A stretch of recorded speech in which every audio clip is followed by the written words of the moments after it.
Père, bon Père, Père de toute consolation, Père de lumière, Père de grâce et de bonté.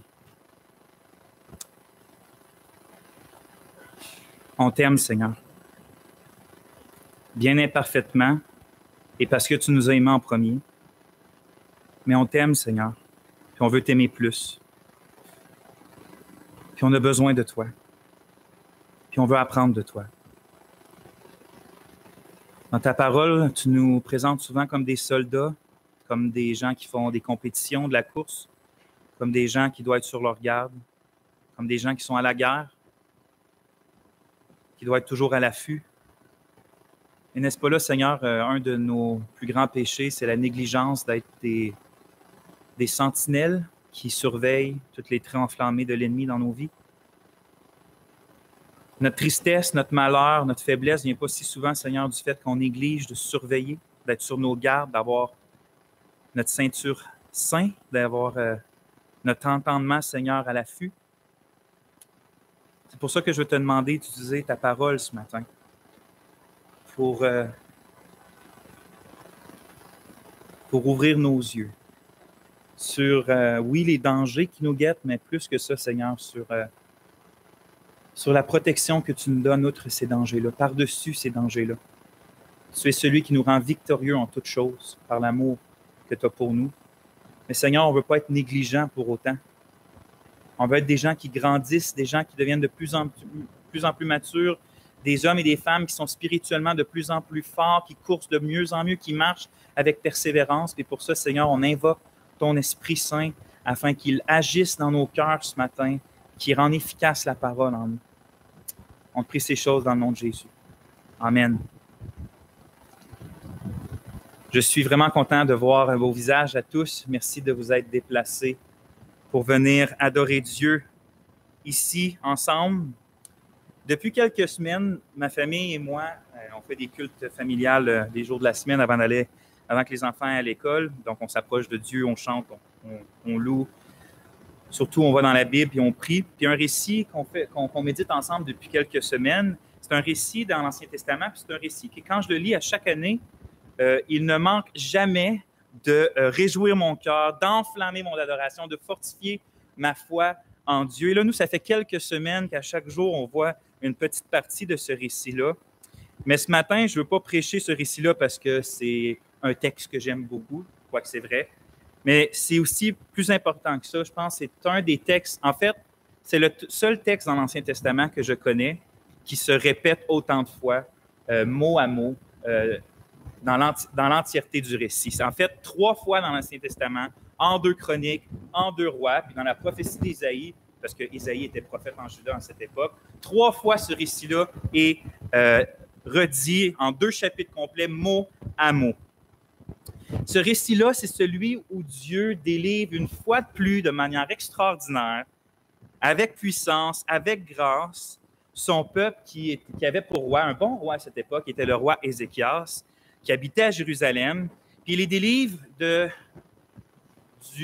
la puissance mondiale montante de cette époque, qui était les Assyriens, qui avaient comme roi l'orgueilleux roi qui s'appelait Sanchérib. C'était un roi orgueilleux, c'est un roi méchant, c'est un roi qui voulait tout conquérir.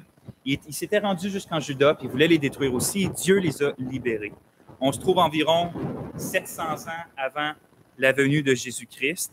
Vous savez, dans ce contexte-là, l'Éternel avait commencé à juger son peuple selon les jugements qu'il avait promis de faire dans sa loi si son peuple reniait l'alliance, si son peuple rejetait Dieu, si son peuple se tournait vers d'autres dieux. Et ces jugements-là qu'il avait maintes fois voulu avertir son peuple quand Dieu envoyait ses prophètes. Retournez à l'Éternel. Retournez à l'Éternel, il va vous pardonner. Retournez à l'Éternel, il va vous faire grâce. Mais si vous ne retournez pas à l'Éternel, voici les jugements qui tomberont sur vous. Vous savez, Dieu a une patience incomparable, mais la patience de Dieu aussi a ses limites dans la Bible. Une limite, des fois, tellement loin qu'on se demande, voyons Dieu, qu'est-ce que tu fais pour protéger ton peuple, des fois? Donc, ça nous prouve que sa patience est longue, des fois, mais elle a quand même sa limite.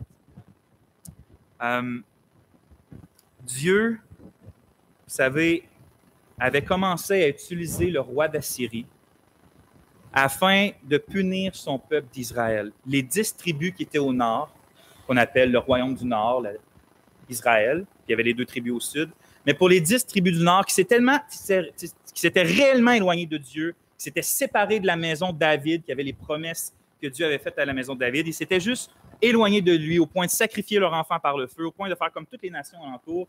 Et Dieu a utilisé le roi d'Assyrie, qui était un peuple violent, afin de venir les détruire, afin de venir les déporter, c'est-à-dire les enlever de la terre que Dieu avait choisie.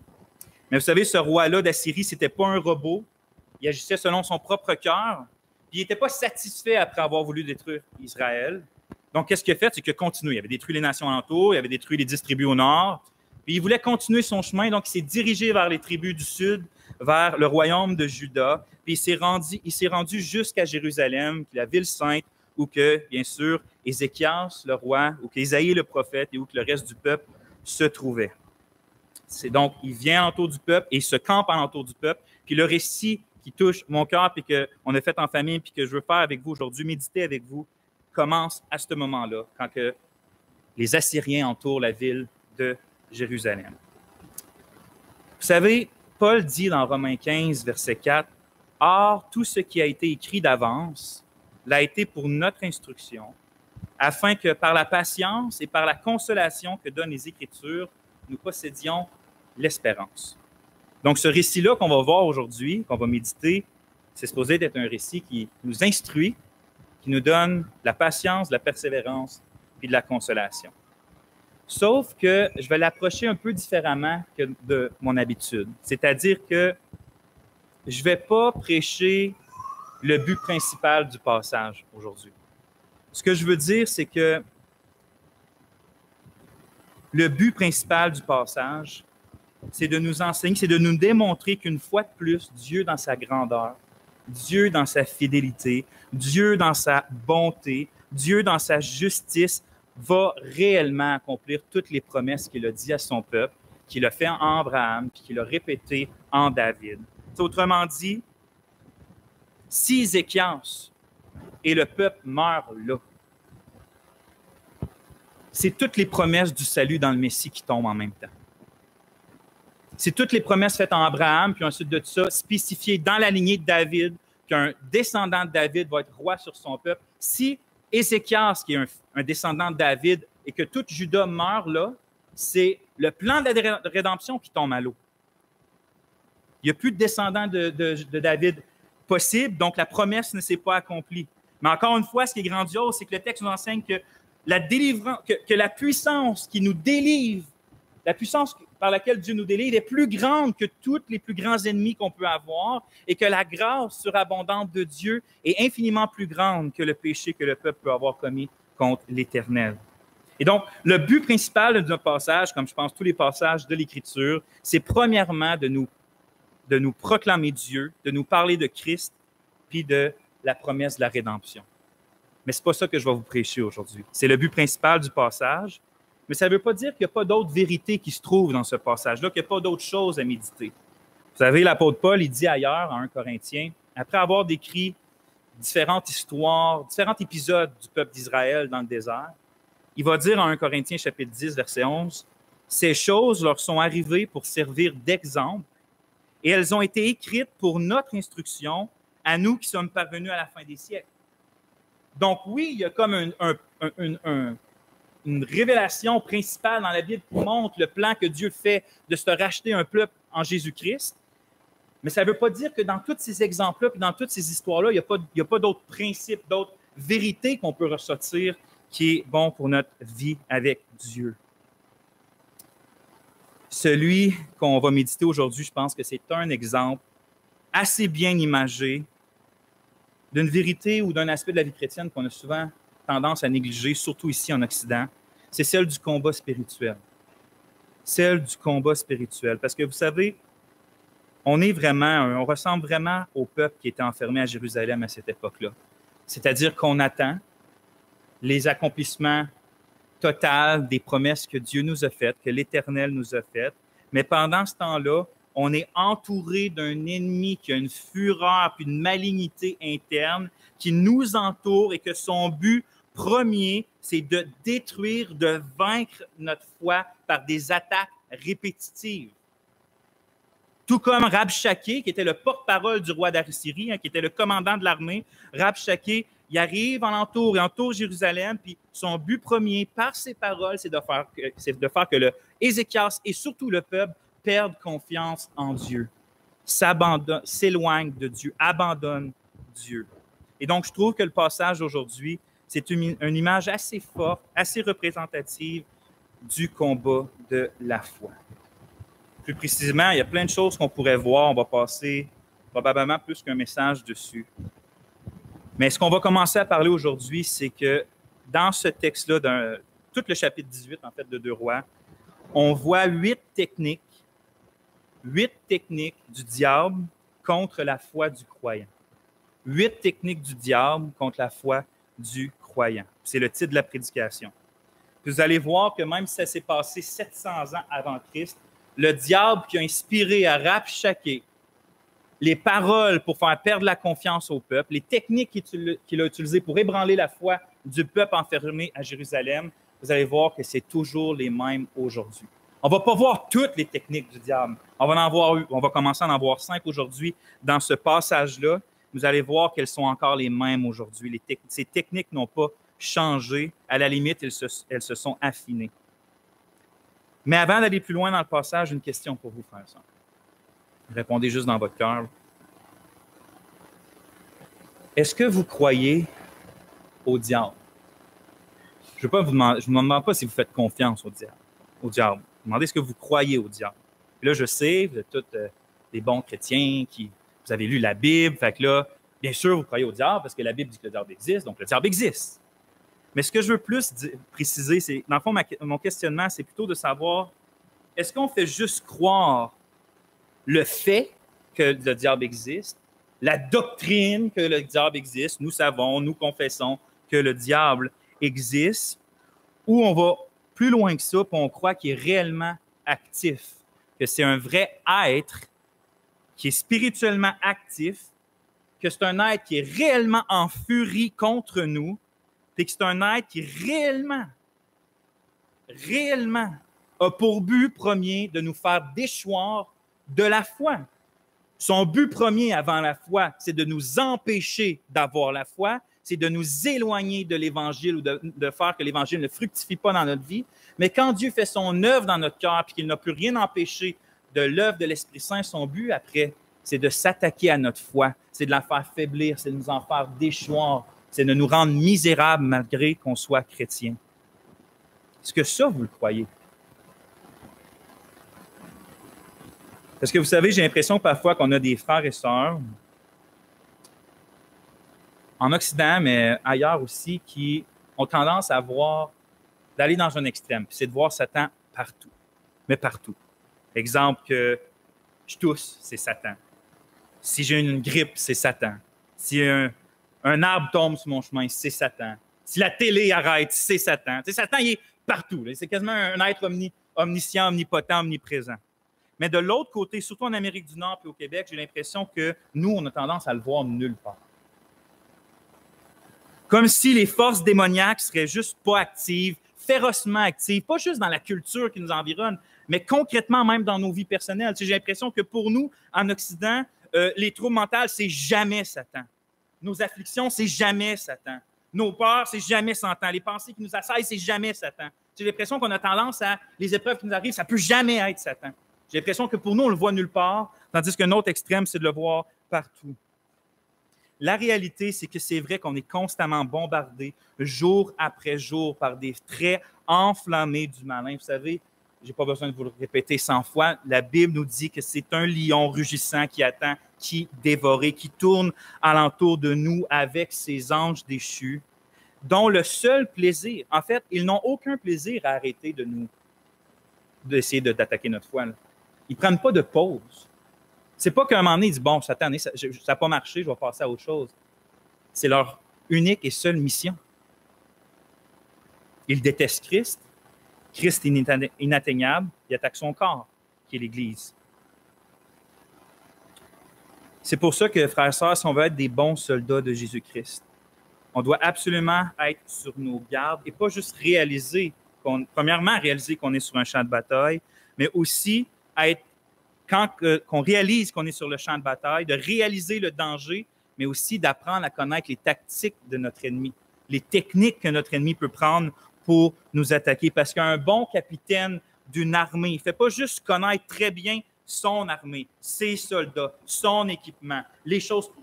Un bon capitaine va connaître ces choses-là. Okay, on a tant d'armement, on a tant ça, on a 6 avions, on a ci, on a ça, j'ai 600 hommes, je connais leur nom, il va connaître son armée, mais un bon capitaine va aussi s'attarder à essayer de connaître l'ennemi, son armée, le nombre des personnes qui la composent, quelle arme qu'il a, sur quel terrain il préfère, quelle technique il va prendre. Parce que plus il connaît sa propre armée et celle de l'autre, plus il a de chances de survivre. Mais si nous, en tant que chrétiens, on ne connaît aucune des techniques que le diable utilise, comment on va faire pour lui résister? Hein? Résister-lui, va nous dire la parole. Mais comment on fait si on ne sait pas par quel moyen il nous attaque? Imaginez si on pourrait prendre, exemple, un soldat, le meilleur des soldats qui a fait, on va dire, la Première puis la Deuxième Guerre mondiale. Bon, on ne pourrait pas les prendre parce que maintenant, ils seraient probablement rendus pas assez en forme. Imaginons qu'il y en a un qui a gardé sa forme, puis il a gardé sa jeunesse, puis il a fait les 2 guerres, puis il a eu des médailles, puis il a conquéri, puis il a gagné, puis qu'on le prend aujourd'hui, puis qu'on l'envoie dans une guerre. Mais l'homme n'a complètement aucune idée que, exemple, aujourd'hui, tu peux envoyer des missiles des États-Unis jusqu'à l'autre bout de l'océan avec un simple bouton, puis c'est guidé tout seul. Il n'y a pas besoin d'avion. Ou si la personne ne connaît même pas l'existence des drones, ces petits avions de plastique qui flottent, que tu as de la misère à voir, et que ces drones-là, maintenant, peuvent lâcher des bombes sur ta tête. S'il s'en va sur un champ de bataille pensant que c'est toujours comme avant, ça ne sera pas long qu'il va se faire éliminer parce qu'il ne connaît aucune des tactiques actuelles. Bien, nous, frères et sœurs, on a un ennemi beaucoup plus puissant que la technologie humaine pour l'exemple terrestre que j'ai pris. Si vous pensez que, exemple, que Hitler, c'était l'homme le plus démoniaque qui a existé ou que Staline fait partie de la gang, ces gens-là étaient juste des pions dans la main de Satan. C'est des pions. Satan est appelé le prince de l'air. C'est un être spirituel. C'est un être qu'on ne peut voir. C'était probablement une des premières créations de Dieu. C'était l'archange. Il est d'une puissance qu'on ne peut comprendre. On ne sait pas comment il se déplace. On ne sait pas comment il parle. Il y a une armée, voire des millions d'anges déchus avec lui. C'est le maître du mensonge. C'est le père du mensonge. C'est le plus grand trompeur qui existe. Si on ne connaît aucune de ses attaques, comment on va faire pour s'armer contre lui? Si on pense qu'il peut juste mentir, des fois, puis qu'on oublie qu'il peut des fois utiliser la vérité pour ensuite nous faire croire au mensonge, on va être jamais à l'affût. Vous comprenez? Si on ne comprend pas qu'il peut se déguiser avec une beauté si suprême qu'on est attiré à lui en ange de lumière, on ne va jamais prendre garde à ces choses-là. Est-ce qu'on connaît les attaques de l'ennemi? Est-ce qu'on connaît notre ennemi? Parce que si on ne le connaît pas, on est en beaucoup plus grand danger. Le puritain Thomas Brooks, dans un livre bien connu en anglais, c'est Precious Remedies Against Satan's Devices. C'est les précieux remèdes contre les ruses de Satan. C'est un livre consacré à ça. Il écrit en introduction, écoutez bien, le Christ, l'Écriture, votre propre cœur et les machinations de Satan sont les 4 choses principales qui doivent être étudiées et recherchées en premier lieu. Si quelqu'un abandonne l'étude de ces choses, il ne peut ni être en sécurité ici, ni heureux dans l'avenir. Fait qu'il disait, connais Christ, attends-toi à connaître Christ, attends-toi de tout ton cœur à connaître les Écritures, connais aussi les propres penchants de ton cœur afin de savoir quand il dirige mal, mais connais aussi les machinations de Satan. C'est ce qu'on va faire ce matin dans une mesure. On va étudier 5 des 8 techniques du diable qu'on voit dans 2 Rois 18, des techniques qui sont contre notre foi. Puis avant ça, on va prier, puis on va se plonger là-dedans. Seigneur, merci de nous donner ta parole qui est vraiment tout ce qu'on a de besoin, qui nous apprend comment s'entraîner, nous armer, nous protéger. Par-dessus tout, qui nous révèle qui tu es, toi, ô le Dieu souverain. Toi qui tiens Satan par une laisse. Toi, Seigneur, qui a promis de le détruire. Toi qui as déjà causé sa chute et qui a déjà vaincu le mal. Seigneur, on se confie en toi. Apprends-nous ce matin. Amen. On va voir 8 techniques du diable. La première, on va en voir 5 aujourd'hui. La première, j'ai écrit « Il ridiculise notre foi ». il ridiculise notre foi. Mais avant de vous le montrer, c'est où que je vois ça dans le passage, vu qu'on a parlé un peu, je vous rappelle la scène.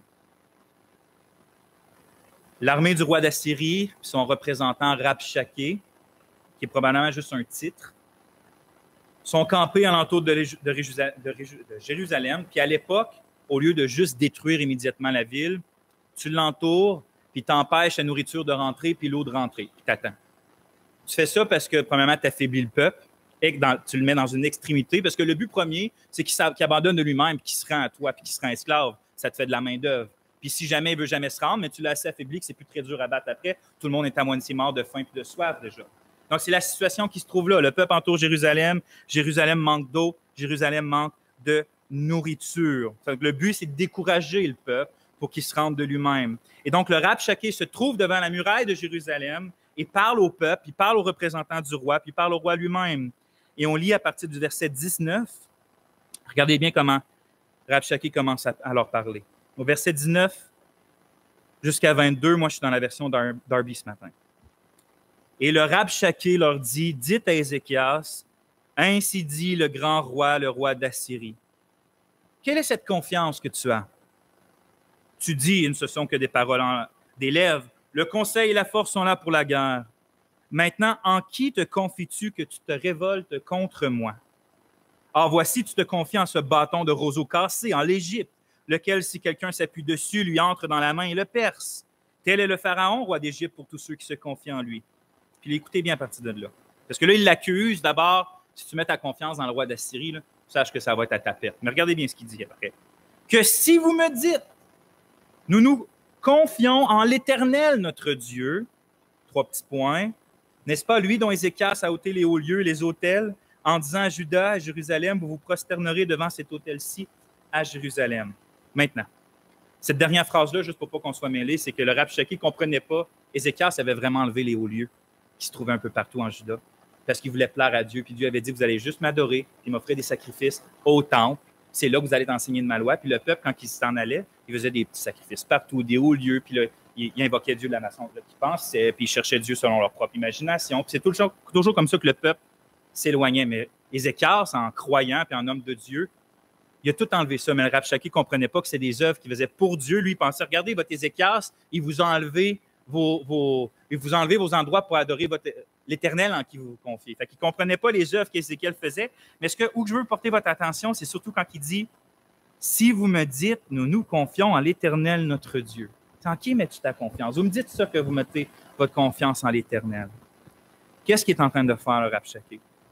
Je pense qu'il cherche simplement à discréditer puis à ridiculiser la confiance que le peuple pouvait mettre en l'Éternel. Comme si la confiance en Dieu était complètement tarée, complètement stupide, complètement inutile. C'est comme s'il leur disait, à quoi ça peut bien te servir présentement de mettre ta foi en Dieu? Est-ce que la foi que tu as en Dieu présentement va faire que je vais m'en aller? Est-ce que la foi que tu as en Dieu va faire que je ne vais pas vouloir te tuer? À quoi ça va te servir, la confiance que tu as en l'Éternel? Ne vois-tu pas l'armée qui t'entoure? Ne vois-tu pas dans quelle misère tu es? Est-ce que tu penses que ta foi en Dieu va t'empêcher de mourir aujourd'hui? Est-ce que tu penses qu'elle va te garder de la souffrance? Est-ce que tu crois vraiment ce que tu dis? Tu crois vraiment là, que ça vaut la peine de croire en Dieu comme tu le fais? Là? Est-ce que tu crois vraiment que ce que tu me dis, c'est vrai? Est-ce que tu es certain que tu n'es pas juste en train de te tromper toi-même et d'être dans une illusion? Voyez-vous, frères et sœurs, Dieu, c'est ce qu'on a de plus précieux. La révélation de Dieu, ensuite, c'est ce qu'on a de plus précieux. Mais ensuite de ça, notre foi, c'est ce qu'on a de plus précieux. Parce que c'est par elle qu'on perçoit le Christ.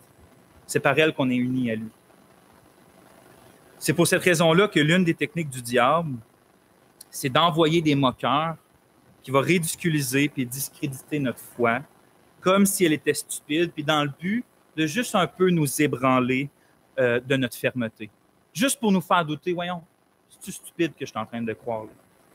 Est-ce que j'ai vraiment confiance? Est-ce que j'ai vraiment raison de faire confiance? Je vous dis, j'ai eu l'occasion de souvent avoir des débats professionnels entre, exemple, un athée reconnu mondialement contre un chrétien reconnu mondialement, puis il n'y a pas un débat que j'ai écouté entre un athée et un chrétien, un débat professionnel, que cette technique-là du diable n'a pas utilisé. De dire à l'opposant des choses comme « Tu crois vraiment là que Dieu existe. Tu me dis ça, là. Tu crois vraiment qu'un Dieu invisible existe. Tu crois vraiment qu'il y a des anges là, alentour de nous qu'on ne voit pas. Tu crois vraiment, toi, que d'une seule parole, là, Dieu crée tout ce qui tourne en. Tu crois vraiment, toi, là, que c'est Dieu qui fait tomber les éclairs et la pluie. Là. Tu me dis ça, toi, matin, que tu crois à ces choses-là. Là. Tu crois que le Fils de Dieu, là, il s'est incarné en homme, puis la Vierge Marie. Puis là, tu crois toute cette histoire-là, là, que Christ est mort pour nos péchés, puis qu'il y a un enfer, puis un paradis, puis que Christ est ressuscité dans les morts. Là. Tu me crois qu'un livre comme ça, là, qui a été écrit là, depuis des milliers d'années là, par des hommes, là, tu me dis matin que ça, là, c'est la parole de Dieu, là, que je dois m'y conformer. Tu crois vraiment toutes ces choses-là? C'est pas surprenant que le diable agit comme ça. Il a toujours agi comme ça. Le roi David, quand il était dans ses épreuves, et notre doux Seigneur Jésus, lorsqu'il était sur la croix, là, Satan a utilisé la même technique contre eux. On lit au psaume 22, qui est un psaume que David a écrit, mais qui est prophétique dans le sens qui démontre ce que Christ aussi a vécu. Dans les évangiles, il est appliqué au Christ lorsqu'il est sur la croix. Regardez bien. Psaume 22, versets 7 et 8. « Tous ceux qui me voient se moquent de moi. Ils ouvrent la bouche, ils hochent la tête, ils se confient à l'Éternel. » Ils ouvrent la bouche, ils hochent la tête. « Ils se confient à l'Éternel, qu'il le fasse échapper, qu'il le délivre, car il met son plaisir en lui. » Voyez-vous la moquerie? Ils ont dit ça à notre Seigneur sur la croix. Ben, il a fait confiance à Dieu, que Dieu le libère, que Dieu vient le sauver s'il prend son plaisir en lui. Si vous êtes intolérants, frères et sœurs, à la moquerie, si vous n'êtes pas armés de la pensée du Christ, de souffrir comme lui, d'être persécuté comme lui, d'être moqué comme lui-même il a été moqué, ou si vous désirez à tout prix éviter le plus possible la moquerie dans votre vie, vous allez devenir une proie extrêmement facile de cette technique-là du diable et de son piège. Parce qu'à la moindre attaque contre la validité de votre foi, vous allez vous mettre à douter. Vous allez vous poser la question, mais là, je fais-tu vraiment la bonne chose? Voyons, attends, là, je suis dans les patates, moi, à croire en Jésus. Là. Ou si, du moins, vous ne doutez pas, ce qui va se passer si vous avez trop d'amour propre, c'est que vous allez décider de cacher la lumière de votre confiance en Dieu sous le lit au lieu de l'exposer sur un chandelier pour que tout le monde la voie, parce que vous êtes tellement intolérant de la moquerie que vous allez vouloir la cacher pour pas que personne se moque de votre foi. Fait que là, vous allez pouvoir aller des semaines et des mois et des années au travail sans que plus personne n'entende parler de votre foi. Vous allez tout le temps, de moins en moins en parler, vous allez la cacher. Tout ça pour éviter le discrédit ou la moquerie. Vous savez, on n'a pas à avoir honte aucunement de notre foi. Pourquoi? Parce qu'il n'y a rien, c'est l'acte le plus rationnel, c'est l'acte le plus logique, c'est l'acte le plus beau qu'un être humain peut faire, de se confier dans le seul qui est digne de confiance, de se confier dans celui qui a créé ciel et terre, dans celui qui contrôle absolument toutes choses et dans celui qui ne peut absolument pas nous tromper. C'est l'acte le plus logique que de croire en Dieu. C'est complètement irrationnel et stupide de rejeter Dieu, puis de penser qu'il n'existe pas, puis de le fuir, puis de dire que... Vous comprenez? Vous n'avez pas à avoir honte de votre foi parce que votre foi est basée sur la personne dont personne ne peut avoir honte parce qu'il est parfait. Fait que vous n'avez pas à flancher et dire « Ah non, je crois dessus, je crois pas. » Non, c'est eux qui doivent avoir honte de ne pas croire en Christ. C'était la première attaque du diable de ridiculiser votre foi. La deuxième maintenant. Il nous décourage par nos faiblesses. Satan nous décourage par nos faiblesses. Au verset 23 de notre passage, regardez bien, le Rabshakeh continue à parler au peuple. Il lui dit, « Et maintenant, fais un accord, je te prie, avec le roi de Syrie, mon Seigneur, et je te donnerai 2000 chevaux si tu peux donner des cavaliers pour les monter. Et comment ferais-tu tourner visage à un seul capitaine d'entre les moindres serviteurs de mon Seigneur? » Ici, le Rabshakeh, il continue de se moquer des Écarses et du peuple, mais cette fois-ci, au lieu de se moquer de leur foi, il se moque de leur faiblesse. Il propose comme ça, il dit, regarde bien, je vais faire un deal avec toi. Tu veux te battre? OK, tu veux me résister? Je vais te fournir 2000 chevaux. Hein, je vais t'en donner 2000. Si tu peux les monter avec des capitaines, si tu peux mettre des cavaliers dessus. Quand il sait très bien qu'il n'y a pas 2000 cavaliers à Jérusalem. Il n'y a pas assez de de défense pour pouvoir même si le roi d'Assyrie lui donnerait des chevals pour se battre contre lui-même, il n'y aurait pas assez de personnes pour les monter. Vous savez, quand on lit à la fin du chapitre 19, à la fin de l'histoire, quand Dieu fait la délivrance, ça dit que Dieu a tué dans les camps 185 000 soldats de l'armée assyrienne. Ça fait du monde alentour de Jérusalem. Quand Jérusalem n'a pas 2000 cavaliers. Ensuite de ça, Rabshakeh ajoute que même si l'armée d'Israël au complet ne serait pas capable de battre le moins fort, le plus faible des serviteurs du roi d'Assyrie. Il est en train de se moquer de sa faiblesse. Autrement dit, je crois qu'on assiste ici à une des plus vieilles techniques du diable, c'est elle de nous décourager en nous faisant fixer notre faiblesse puis notre incapacité. Et là, je veux faire une nuance, parce que la révélation de Dieu au complet nous apprend que et Satan et l'Esprit Saint travaillent à nous montrer notre incapacité puis nos faiblesses. Contrairement à ce que beaucoup semblent croire de nos jours, Dieu, ce n'est pas un coach de vie qui a pour but premier de booster notre estime personnelle et de nous parler toujours avec du renforcement positif, pour nous dire « t'es beau, t'es grand, t'es fort, t'es donc bien bon ». Dieu, ce n'est pas un coach de vie. Dieu, comme Satan, nous montre nos faiblesses. L'affaire, c'est que les deux ont différents motifs puis ont différents buts de le faire. Quand Dieu nous montre nos faiblesses, c'est pour nous apprendre l'humilité parce que dans cette humilité-là, il va nous apprendre à se confier de moins en moins en nous-mêmes et de plus en plus en lui. Dieu nous montre nos faiblesses pour qu'on n'ait pas le goût de se confier en nous puis qu'on se tourne vers lui. Paul disait, vous savez, Paul qui avait des difficultés, une écharpe dans la chair va dire en 2 Corinthiens, chapitre 12, « 3 fois j'ai prié le Seigneur de l'éloigner de moi. Il m'a dit, « Ma grâce te suffit, car ma puissance s'accomplit dans la faiblesse. » Paul dit, « Je glorifierai donc bien plus volontiers de mes faiblesses, afin que la puissance de Christ repose sur moi. C'est pourquoi je me plais dans les faiblesses, dans les outrages, dans les calamités, dans les persécutions, dans les détresses pour Christ. Car quand je suis faible, c'est alors que je suis fort. » Vous savez, Dieu, il ne travaille pas seulement à nous faire réaliser notre faiblesse. Dieu œuvre activement pour nous garder, pour qu'on continue de toujours percevoir notre faiblesse. Puis souvent, il le fait en emmenant des difficultés, en permettant des difficultés dans notre vie. Tout ça pour nous garder humbles. Sauf que contrairement à Satan, lui, Satan, il nous fait regarder nos incapacités dans le but de nous décourager. Tandis que Dieu, quand il nous montre nos incapacités, c'est dans le but de nous encourager. Là, tu me dis, en quoi c'est encourageant?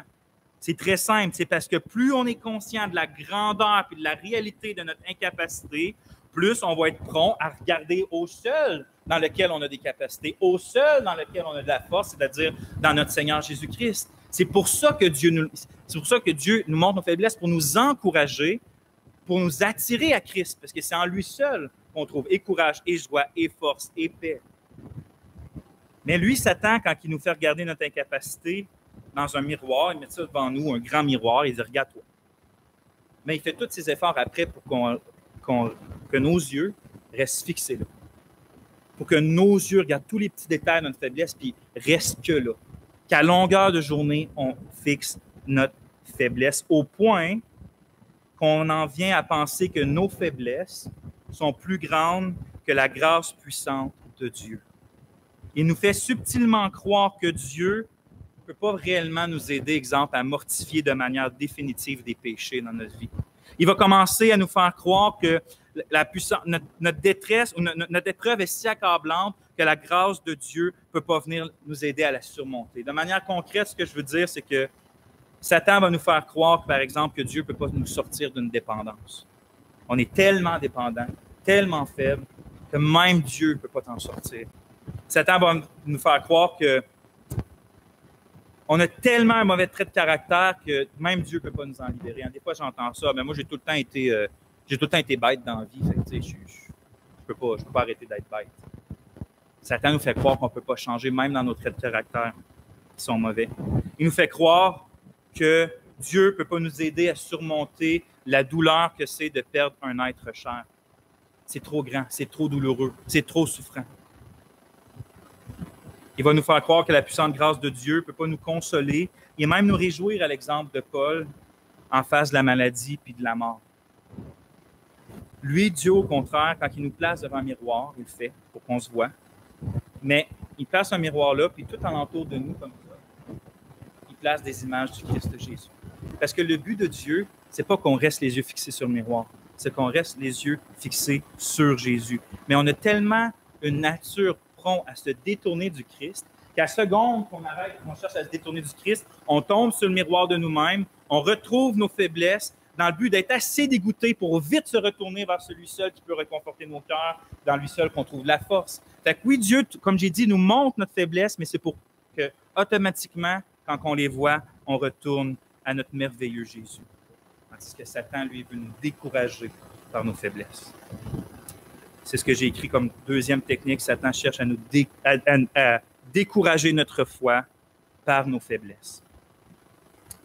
Troisième technique du diable, frères et sœurs. Il nous trouble sur les intentions de Dieu. Il nous trouble sur les intentions de Dieu. Regardez bien ce que Rabshakeh dit au verset 25. D'ailleurs, est-ce sans la volonté de l'Éternel que je suis monté contre ce lieu pour le détruire? L'Éternel m'a dit, montre contre ce pays et détruis-le. Je crois que Rabshakeh essaie ici de rendre confus le peuple en lui faisant croire que dans le fond, l'épreuve qui passe au travers, c'est parce que Dieu est contre eux et qu'il veut les détruire. Tout ce qui arrive, là, le fait que Rabshakeh entoure l'armée et que là sont rendus à manger leurs excréments et à boire leur urine, mais tout ça, c'est parce que Dieu est contre le peuple. C'est Dieu qui m'envoie ici, dans le fond, pour vous détruire. C'est ça qu'il est en train de dire au peuple. Mais c'est un mensonge parce que, premièrement, le roi d'Assyrie, il n'est pas invité dans les conseils divins quand Dieu fait ses décrets. Fait qu'il ne peut pas savoir qu'une situation, les intentions de Dieu dans une souffrance ou dans une situation, parce qu'il n'était pas là quand Dieu a décrété les souffrances, quand Dieu a décrété ce qu'il allait faire. Mais c'était aussi un mensonge parce que c'était vrai que Dieu avait utilisé le roi d'Assyrie pour juger les 10 nations d'Israël du haut, du royaume du nord, mais Dieu n'avait pas encore, c'est pas encore à ce moment-là que Dieu voulait détruire complètement Juda puis l'emporter. Ça allait arriver plus tard, mais ce n'était pas à ce moment-là. Et la preuve, c'est que l'Éternel a délivré Jérusalem. Il n'avait pas décrété de vouloir le détruire à ce moment-là. Dieu n'envoyait pas le roi des Syries pour détruire Juda. C'était un mensonge. Ce que je veux qu'on comprenne, frères et sœurs, c'est que Satan va jamais, nous lâche jamais pour essayer de nous tromper sur les intentions de Dieu vis-à-vis de nous. Tu sais, lorsqu'on n'est pas chrétien, là, Dieu nous trompe, Satan nous trompe sur les intentions de Dieu. Il va nous dire, par exemple, Dieu n'a pas de colère contre toi. Dieu veut pas jamais te punir. Dieu veut réaliser tes rêves. Dieu il a juste tellement hâte que tu arrives enfin au paradis pour pouvoir s'amuser avec toi. Satan nous ment quand on n'est pas chrétien sur les intentions de Dieu, comme si Dieu ne serait jamais en jugement avec des gens. Mais quand on devient chrétien, Satan, il tourne de bord. Il continue de nous mentir, mais cette fois-là, son langage, c'est qu'il nous fait croire que Dieu est contre nous malgré le fait que Christ est mort pour nous puis que Dieu a envoyé son Fils pour nous. Il va nous faire croire que, dans le fond, oui, il nous accepte avec lui, mais c'est à contre-cœur. Dans le fond, là, il serait bien content qu'on ne soit pas là, mais Jésus il est mort pour nous. Fait, il nous accepte, mais il est toujours un peu irrité contre nous, puis il nous accepte à contre-cœur, comme j'ai dit. Des fois, quand il nous arrive des souffrances, Satan va nous faire croire, tu vois, c'est juste parce que Dieu se retient tout le temps de te punir puis de te détruire, mais des fois, il est tellement irrité là, que ça déborde. Fait que là, il te fait un peu de souffrance. Satan va essayer de nous tromper sur les intentions de Dieu vis-à-vis de nous. Satan nous fait croire que Dieu veut nous abandonner, que Dieu veut nous rejeter, que les péchés qu'on a, que les faiblesses qu'on a encore font en sorte que Dieu veut nous complètement arrêter de nous garder. Mais ça aussi, c'est un mensonge. Paul dit dans Romains 8, 31, « Si Dieu est pour nous, qui sera contre nous? Qu'est-ce qui nous séparera de l'amour de Christ? » Puis regardez bien, tribulation, détresse, persécution, famine, péril, épée. Il est en train de nommer toutes sortes de difficultés qui peuvent nous arriver dans la vie. Puis il dit que c'est pas ces choses-là, c'est pas l'intention de Dieu de nous séparer de lui par ces détresses-là, par ces persécutions-là, par ces choses-là. Au contraire, qui peut nous séparer de Dieu? C'est écrit au contraire dans toutes ces circonstances, c'est-à-dire les circonstances difficiles. Nous sommes plus que vainqueurs par celui qui nous a aimés, car je suis assuré que ni la mort, ni vie, ni ange, ni pouvoir, ni chose présente, ni chose à venir, ni puissance, ni hauteur, ni profondeur, ni aucune autre créature ne pourra nous séparer de Dieu qui est dans le Christ Jésus, notre Seigneur. Amen. Puisque Dieu est pour nous, il n'y a rien de ce qui se produit dans notre vie. Écoutez bien, il n'y a rien de ce qui se produit dans notre vie, les bonnes comme les choses difficiles, qui est une action de Dieu contre nous. Puis je m'explique. En fait, comme Romains 8, 21 dit, c'est que Dieu fait concourir toutes choses pour le bien de ceux qui aiment Dieu, de ceux qui sont appelés selon son dessein. C'est pas que Dieu, dans sa discipline, nous reprend pas des fois dans son amour de Père quand on pêche. C'est pas ça la question, c'est que quand il fait ces choses-là, c'est pas parce qu'il est contre nous, c'est parce qu'il est pour nous. Fait que même quand il nous discipline, puis des fois même sévèrement, c'est justement parce qu'il est pour nous, puis qu'il ne nous laisse pas aller à notre chemin, puis parce qu'il ne veut pas nous perdre, parce qu'il veut toujours nous avoir près de lui, qu'il ne va pas permettre qu'on soit perdu. Donc, même dans nos souffrances, même quand c'est à cause de notre péché, quand on est chrétien, c'est que Dieu n'est pas contre nous. Au contraire, il le fait parce qu'il nous aime. Parce que oui, Dieu utilise la souffrance dans la vie de son enfant, mais ce n'est pas comme un juge qui cherche à nous détruire. C'est pas comme Rabshakeh le faisait croire au peuple, Dieu m'envoie parce que c'est lui qui me dit de vous détruire, ou c'est pas comme Satan le fait constamment avec nous à chaque fois qu'on souffre, c'est parce que Dieu est contre toi. C'est qui nous détruit. C'est pour nous détacher de ce monde-là passager, souvent auquel on est trop attaché. C'est pour nous rapprocher de lui, c'est pour nous faire goûter à plus de joie, plus de paix qui surpasse toute intelligence. C'est pour qu'on ne se détourne pas de lui, c'est pour nous apprendre l'obéissance, c'est pour purifier notre foi avec laquelle on persévère jusqu'à la fin. Dieu utilise les souffrances, mais c'est toujours pour nous. Mais il faut être sur nos gardes, parce que Satan, lui, cherche à troubler notre foi en nous trompant sur les véritables intentions de Dieu, particulièrement quand on est dans la difficulté. Combien de fois j'ai entendu des gens ignorants qui, à chaque fois qu'ils voient un chrétien expérimenter la souffrance, systématiquement, il leur révèle que c'est parce qu'ils ont sûrement un péché caché non confessé. Dieu est contre toi parce que tu as un péché caché non confessé. Maintenant, écoutez-moi bien, je ne dis pas que des fois, Dieu ne met pas des difficultés dans notre vie parce que justement, on a vraiment des péchés cachés non confessés. Ça arrive bien souvent. L'affaire, c'est que avant que tu puisses dire ça à quelqu'un, à moins que toi, encore une fois, tu es le privilégié qui t'a invité au conseil secret de Dieu, puis qui t'a donné la capacité d'aller voir jusque dans les cœurs, à moins que tu aies cette capacité-là, que je t'assure que tu n'as pas, à moins que la personne dans sa vie elle a un péché apparent et que c'est apparent qu'elle ne s'en repent pas, va jamais la voir pour lui dire que je peux t'assurer que c'est à cause d'un péché caché dans ta vie. Qui t'es pour lui dire ça? Qu'est-ce que t'en sais? Qu'est-ce que t'en sais? Oui, s'il y a un péché apparent, oui, si la personne, tu la vois constamment aller, je sais pas, mon bar de danseuse ou quelque chose comme ça, puis que tu l'en parles, puis il dit « je m'en fous, je veux pas t'entendre », puis après ça, sa vie va mal, tu peux peut-être lui dire que c'est peut-être à cause qu'il ne se repent pas de ses péchés qu'il y a des difficultés comme ça. Mais une brebis du Seigneur qui n'a pas de péché apparent dans sa vie, que Dieu permet la souffrance, d'aller lui dire que son Dieu est contre lui dans ça, vous faites l'œuvre de Rabshakeh. Vous êtes outil de Satan dans sa vie pour la décourager dans ses souffrances puis lui faire croire que Dieu est contre elle. C'est la troisième technique du diable. Quatrième maintenant. Il dirige notre pensée sur l'épreuve. Il dirige notre pensée sur l'épreuve. On lit au verset 26-27, écoutez bien, les serviteurs d'Ézéchias, il dit « Et Eliaïm, fils de Hilkija, et Shebna, et Joach, dirent au Rabshakeh, « Parle, nous te prions, à tes serviteurs en syriaque, car nous le comprenons, et ne nous parle pas en langue judaïque aux oreilles du peuple qui est sur la muraille. » Et le Rabshakeh leur dit, « Est-ce envers ton Seigneur et vers toi que mon Seigneur m'a envoyé pour dire ces paroles? N'est-ce pas vers les hommes qui se tiennent sur la muraille pour manger leurs excréments et pour boire leur urine avec vous? » Le serviteur d'Ézéchias, il demande à Rabshakeh, il essaye en tout cas de lui dire, tu sais, parle pas d'une langue que le peuple comprend. Parle-nous à nous, parle-nous en syriaque, on va changer toi puis moi, mais parle pas d'une manière que le peuple comprend sa muraille. Évidemment, Rabshakeh, il s'en fout de les écouter. Il dit, non, c'est pas vers vous que je t'ai envoyé, c'est vers ce peuple-là. Puis il leur parle dans une langue qu'ils peuvent comprendre. C'est à ce peuple-là sur la muraille qu'ils doivent manger leurs excréments puis boire leur urine. C'est à eux que je parle. Remarquez comment il dit. Dans le fond, qu'est-ce qu'il fait? Je crois qu'il dirige les pensées du peuple sur la difficulté de leur souffrance. Il faut savoir que Rabshakeh n'est pas en train de leur mentir, il n'est pas en train d'exagérer la situation. Le peuple était réellement en train de manger, de voir manger leur excrément, puis boire leur urine pour essayer de survivre. C'était vraiment dans une telle extrémité. Donc, Rabshakeh ne leur ment pas ici, mais il veut que le peuple ne cesse de voir et de fixer, encore une fois, leur souffrance.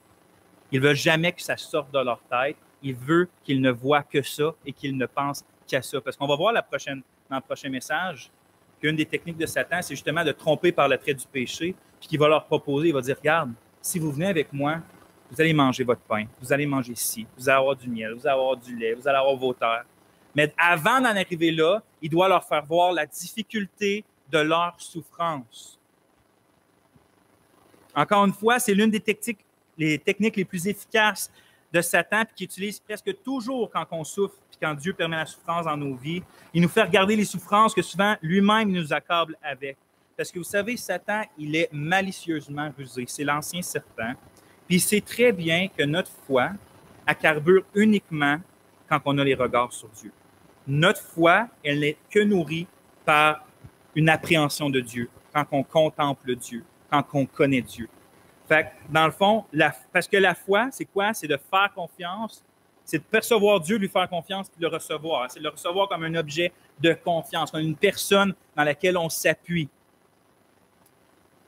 Au psaume 34,5, David il dit « Ils ont regardé vers lui, vers Dieu, et ils ont été illuminés, et leurs faces n'ont pas été confuses. » Ou lorsqu'on tourne les regards vers lui, nous sommes rayonnants de joie, va dire d'autres versions. Et donc, lorsqu'on regarde à Dieu, notre foi est illuminée. Notre foi est enflammée. C'est comme de l'essence qui met notre foi, parce que c'est Dieu l'objet de notre foi. Mais quand nos regards se détournent de Dieu, notre foi se met à affaiblir, à s'assombrir. C'est pour cette raison-là que Satan il cherche à nous faire fixer les difficultés, les souffrances de nos difficultés, parce que lorsqu'on est concentré sur nos difficultés, ça veut dire qu'on ne regarde plus Dieu, puis si on ne regarde plus à Dieu, on a déjà commencé à tomber dans son piège.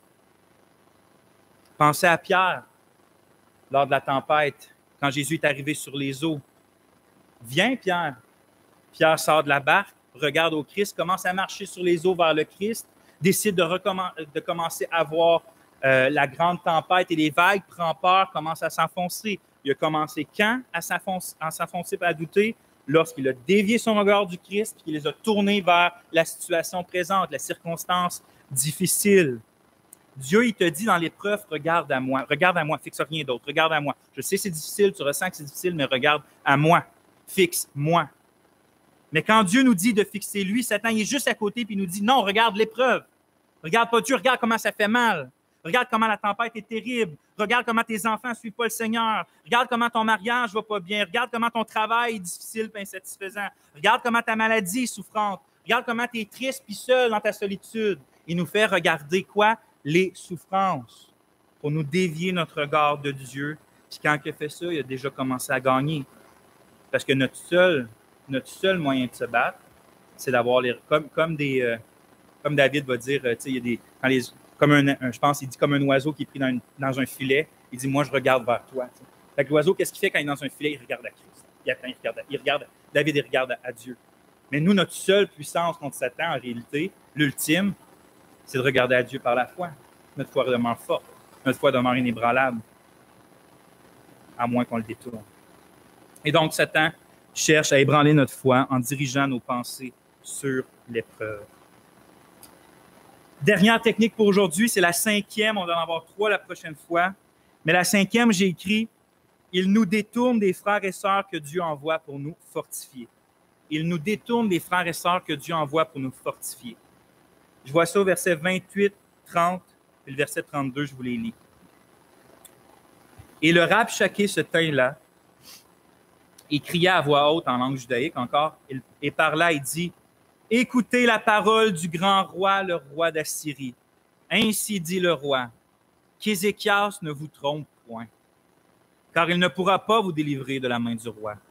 Et qu'Ézéchias ne vous fasse pas mettre votre confiance en l'Éternel, disant l'Éternel nous délivrera certainement, et cette ville ne sera point livrée en la main du roi d'Assyrie. Et n'écoutez pas Ézéchias, car il vous séduit, disant l'Éternel nous délivrera. » Le Rabshakeh, il savait qu'Ézéchias, c'était un homme de Dieu. Il savait qu'Ézéchias faisait confiance à Dieu. Et donc, il savait qu'Ézéchias allait essayer de dire au peuple de faire confiance à Dieu. Puis qu'Ézéchias allait encourager le peuple de la ville à dire « Confiez-vous en l'Éternel, puis Dieu va nous délivrer. » Il savait ça. C'est pour cette raison-là qu'il prend de l'avance puis qu'il cherche à détourner les oreilles du peuple.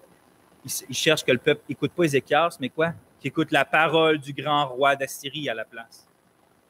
Autrement dit, il cherche à faire écouter plutôt les tromperies de Satan que les encouragements que Dieu nous envoie. Parce que vous savez, Dieu, là, il nous aime, nous, ses enfants. Okay? Puis parce qu'il nous aime, il vient à notre secours quand notre faible s'affaiblit. Tu sais, c'est pas que le lumignon, la flamme commence à descendre, puis Dieu fait, bon, ça ne me sert plus à rien, bang. Ou le roseau, la plante, elle casse, puis Dieu n'a plus besoin, je l'enlève. C'est écrit que non, il ne va pas éteindre le lumignon qui fume, puis il ne va pas en retirer le roseau cassé. Au contraire, Dieu, il nous aime. Fait il n'a pas besoin de nous à base. Quand notre foi faiblit, lui, ça ne fait pas. Là, il n'est pas comme, oh non, qu'est-ce que je vais faire? Non, au contraire, il vient prendre soin de nous dans notre faiblesse, même quand notre foi commence à vaciller. Puis, c'est à cause qu'il nous aime et qu'il veut nous fortifier qu'une des choses qu'il fait souvent quand on est face à la tentation et qu'on est proche de tomber, l'un des moyens qu'il utilise, un des plus grands moyens, c'est la communauté de l'Église. C'est ses membres, c'est les diacres, c'est les pasteurs. Quand on doute, Dieu va souvent envoyer un frère ou une sœur en Christ qui va nous parler lui-même. Dieu va mettre une prédication devant nous et on va avoir un livre, quelque chose, mais Dieu va faire en sorte que quelqu'un va venir fortifier notre foi et notre confiance en lui. C'est ce que le Seigneur a fait avec David, un homme selon son cœur, mais même David avait besoin d'avoir sa foi fortifiée quand Saül y courait après. C'est écrit en 1 Samuel, chapitre 23, au verset 15. David, voyant Saül en marche pour attenter à sa vie, se tint au désert de Ziph dans la forêt. Ce fut alors que Jonathan, fils de Saül, se leva et alla vers David dans la forêt. Il fortifia sa confiance en Dieu et lui dit, « Ne crains point, car la main de Saül, mon père, ne t'atteindra pas. Tu régneras sur Israël et moi, je serai au second rang près de toi. Saül, mon père, le sait bien aussi. » Vous voyez, il est venu faire quoi? Fortifier sa confiance en l'Éternel. Satan, il sait que Dieu utilise ce moyen-là. Il connaît la force que c'est une communauté chrétienne qui s'édifie mutuellement dans la foi.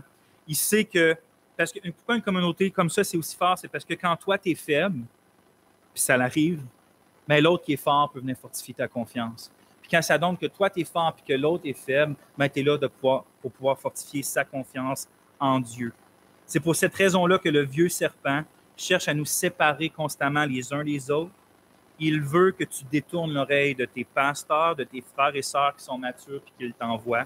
Il veut que tu détournes de ceux qui cherchent à t'édifier, à te consoler, des fois à te reprendre, à t'encourager aussi. Vous savez, Dieu nous envoie des Ézéchias pour nous encourager et notre confiance en Dieu, mais Satan lui envoie ses Rabshakeh pour nous faire détourner l'oreille des Ézéchias que Dieu envoie dans nos vies. Alors, ne t'étonne pas lorsque dans tes doutes et dans tes moments de faiblesse, presque automatiquement, tu vas avoir des pensées qui vont sortir en toi puis qui vont te faire douter de la validité de tes pasteurs, la validité de ton Église, la validité des frères et sœurs, la validité de tes parents dans la foi. Tu sais, on parle, mettons que tu es un enfant, tu es un ado, là, ça commence à brasser, puis là, tout d'un coup, tu te m'as dit, ouais, mais là, mes parents m'ont-tu enseigné tout le temps de la cochonnerie, puis dans le fond, Dieu existe. Tu sais, tu commences à mettre, peut-être que mes parents se sont juste trompés. Satan va mettre en doute la validité des Ézéchias que Dieu a placés dans ta vie pour te faire confiance, pour t'aider dans ta confiance avec Dieu. Tu sais, c'est Satan, quand tu as ces pensées-là devant toi, puis tu commences à penser que tous les croyants matures autour de toi sont peut-être là plutôt pour te tromper et te nuire que d'autres choses, mais c'est juste Satan qui te dit qu'Ézéchias ne vous trompe pas et qu'Ézéchias ne vous fasse pas mettre votre confiance en l'Éternel et n'écoutez pas Ézéchias car il vous séduit. Sois donc sur tes gardes lorsque des personnes alentour de toi commencent subtilement à mettre le doute sur les autres chrétiens qui t'entourent. Hein? Parce que c'est peut-être bien le malin qui est en train de te séduire loin d'eux. Puis si tu es en train de percevoir que tu fermes de plus en plus ton cœur aux frères et sœurs de ton Église ou à tes parents dans la foi, puis que tu t'éloignes de cœur et de corps des chrétiens et du rassemblement nous-mêmes, mais sache qu'il est fort possible que tu sois déjà tomber dans le piège de l'ennemi qui cherche à t'éloigner des autres pour mieux te dévorer. Charles Spurgeon, le pasteur réformé baptiste à Londres au 19e siècle, il prêchait une fois sur 1 Thessaloniciens, chapitre 2, verset 18. Ce verset-là, ça dit, c'est Paul qui parle, puis il dit « Aussi voulions-nous aller vers vous, du moins moi, Paul, une et même 2 fois, mais Satan nous en a empêchés. » Il voulait aller vers les chrétiens de cette ville-là 2 fois, mais Satan les a empêchés. Puis regardez comment Charles Spurgeon commente là-dessus. Il dit « Satan déteste toujours la communion chrétienne. Sa politique consiste à séparer les chrétiens les uns des autres. Il se réjouit de tout ce qui peut diviser les saints les uns les autres. » Regardez bien, il attache beaucoup plus d'importance que nous aux relations pieuses. Vous comprenez ce qu'il veut dire? C'est qu'il veut tellement les briser que lui, il focus sur les relations pieuses pour checker les détruire, tandis que des fois, nous, on les néglige, ces relations-là pieuses. Il dit, c'est ainsi qu'il éloignait Paul de ses frères qui auraient pu réjouir son cœur et dont il aurait pu réjouir le cœur. Il entravait leur relation fraternelle afin qu'ils perdent la force qui découle toujours de la communion et de la sympathie chrétienne. En effet, Satan cherche à garder notre foi dans un état d'ébranlement en nous détournant des personnes que Dieu nous envoie pour la fortifier. Et c'était la 5e technique du diable qu'on voyait aujourd'hui. Le temps est pas mal passé, fait qu'on va prier, mais juste avant ça, frères et sœurs, je vous encourage, premièrement, à savoir que vous n'êtes pas seul dans ce combat-là spirituel. Il y en a un qui a combattu et vaincu pour vous, et c'est Christ. C'est lui votre champion, c'est lui votre maître, c'est lui le grand frère qui combat pour vous. Oui, vous avez des efforts à faire, oui, vous avez à être sur vos gardes, mais si je pouvais vous donner un seul conseil qui va vous garder le plus de tous les attraits du péché, du mal, de Satan, c'est de rester connecté à votre champion, d'être proche de Christ. Poursuivez-le lui, et même si on ne connaît pas toutes exactement les techniques du diable, on va être gardé parce que nous sommes en lui. Prions. Ô Dieu, merci de nous éclairer par ta parole. Je veux prier ce matin pour ces âmes qui se sont réunies. Seigneur, que tu leur fasses du bien spirituel à chacune d'elles. Que ceux, Seigneur, qui se sont éloignés de toi par les techniques du diable soient aujourd'hui de nouveau réattirés, éclairés par toi. Seigneur, viens aussi nous fortifier parce que nous sommes faibles et bien incapables, mais nous savons que comme tu as délivré d'une manière grandiose le peuple du Rabshakeh, Seigneur, tu peux faire toutes sortes de délivrances dans nos vies. Nous regardons à toi seul, ô Dieu. On s'attend à toi seul. En ton nom, on prie Jésus. Amen.